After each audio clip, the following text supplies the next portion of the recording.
A Comissão de Direitos Humanos da Câmara de Vereadores de São Paulo realiza neste momento um ato pelos 33 anos do descobrimento do local onde se encontravam corpos de desaparecidos da ditadura no cemitério Dom Bosco, em Perus, São Paulo. Foram encontrados mais de 1.000 corpos enterrados no que ficou conhecido como Vala dos Perus. Em uma entrevista exclusiva, a presidenta da Comissão de Direitos Humanos da Câmara, Luna Zaratini, falou com o seu jornal sobre a importância do ato. A reportagem é de Jomiag. O ato de hoje relembra os 33 anos do descobrimento da Vala de Perus no cemitério Dom Bosco, na Zona Norte, onde foram ocultados corpos de mortos e desaparecidos da ditadura militar. Foram ocultados junto aí com a ditadura militar, junto com a administração municipal, junto com as polícias, e essa vala foi construída com uma maneira de ocultar esses crimes que ocorreram na ditadura, essas violações de direitos humanos. Esse ato, e esse evento que a gente está organizando aqui na Câmara pretende falar da violência política de Estado, de ontem e de hoje. Então, hoje ainda continuam essas violações, a exemplo, por exemplo, da questão do Guarujá, da chacina do Guarujá que a gente acompanhou e que eu tenho acompanhado como presidenta da Comissão de Direitos Humanos e Cidadania aqui da Câmara. A ideia é que a nossa luta não fale sobre o passado, fale sobre o presente e sobre o futuro. Então, através do passado, da gente reencontrar a nossa história, da gente fazer a denúncia do que o Estado brasileiro fez, de morte, tortura, execução sumária das vítimas da ditadura militar, a gente também fale do presente, então da violência política de Estado atual, mas que a gente consiga também produzir essa memória no futuro. O repórter Jomiag está agora no local onde acontece o ato em memória dos desaparecidos da ditadura e traz mais detalhes. Boa noite, Jô. Boa noite, Ana Flávia. Boa noite aos telespectadores da TVT. O ato começou agora há pouco, e tem a presença dos familiares, dos amigos das vítimas da ditadura militar. Tem estudantes universitários que estão entrevistando as vítimas também.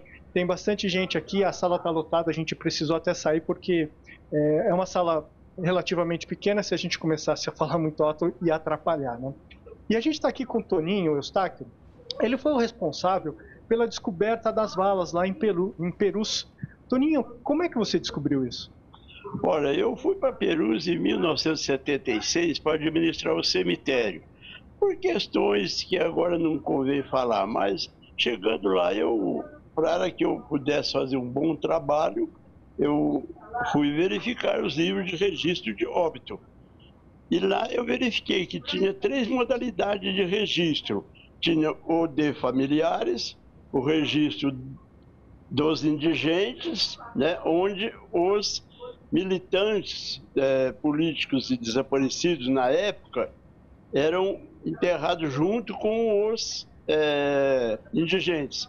E no livro de registro de familiares, como no dos indigentes, consta, na página onde está o atestado de óbito, consta o sepultamento, os dados do falecido e mais, se um dia, depois de 3 anos, que a prefeitura é por 3 anos, depois de 3 anos os familiares requisitar a exumação daquele corpo, os restos mortais, eles serão anotados à parte no livro que consta lá, destino dos ossos.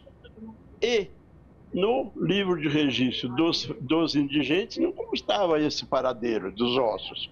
E aquilo me intrigou muito, porque eu falei, o que eu vou fazer?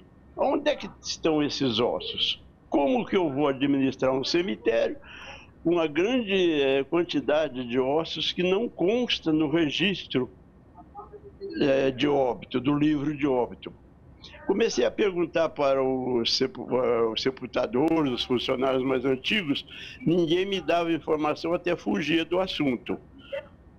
E eu comecei aquela busca infindável, não tinha fim, porque eu não achava nunca aqueles ossos, até que por muito custo eu consegui uma informação que tinha sido aberta uma vala na área do cruzeiro, onde é que ficava o cruzeiro, que consta até hoje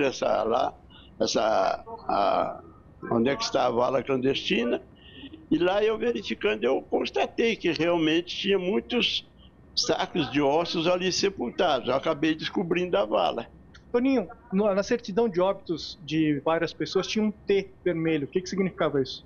Isso aí eu fiquei sabendo bem mais tarde, após a descoberta da vala e a procura, por intermédio de familiares que compareciam à administração do cemitério, eu fiquei sabendo que esse T vermelho que vinha na ficha datiloscópica do Instituto Médico Legal, era um T vermelho que vinha em cima com a esferográfica vermelha, que significava T de terroristas.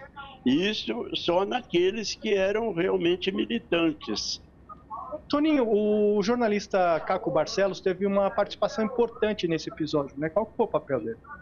O Caco Barcelos foi o seguinte, eu naquela procura de descobrir a vala e os ossos dos mortos desaparecidos, que houve anistia, né? E os familiares já estavam retornando para o Brasil. E eu sempre muito atento, porque eu sabia que qualquer hora eu poderia ser exonerado, que o meu cargo era de confiança, ou eu poderia ser fritado, como me disseram, né, na época. Fritado, quer dizer, naquela época eles queriam que era matar, né?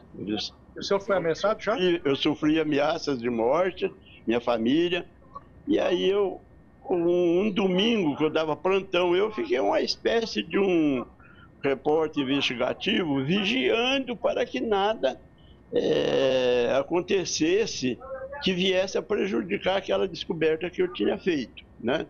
Quando eu percebi a presença do Caco Barcelos, eu não conhecia, mas pela televisão, como um repórter famoso como ele, né, eu vi ele no meio dos sepultadores.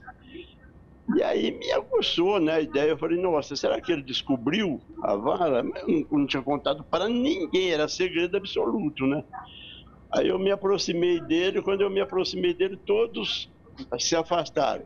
Aí eu me identifiquei, falei com ele, ele veio e ele falou, não, Toninho, eu estou aqui nesse cemitério, eu estou terminando o meu livro, aquele livro Rota 66, e eu precisava de uma matéria pesada, porque ele sempre só fez matéria pesada, né? Matéria chocante.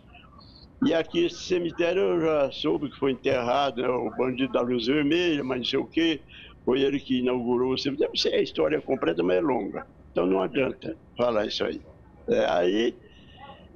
Ele se identificou, eu identifiquei, e aí já não tinha mais ninguém, só eu e ele. Nós caminhamos um pouco mais próximo até a vala, e eu falei para ele, ó, Carlos, eu tenho uma matéria muito forte para você, muito boa, que vai te consagrar. Ele quis saber, eu falei, não, eu não posso te falar nada, é segredo. Você tem que, naquela altura, nós já tínhamos criado a comissão dos familiares, com a Suzana, a Crimeia, que estão presentes aqui, né? E você tem que procurar eles para autorizar você conhecer essa história.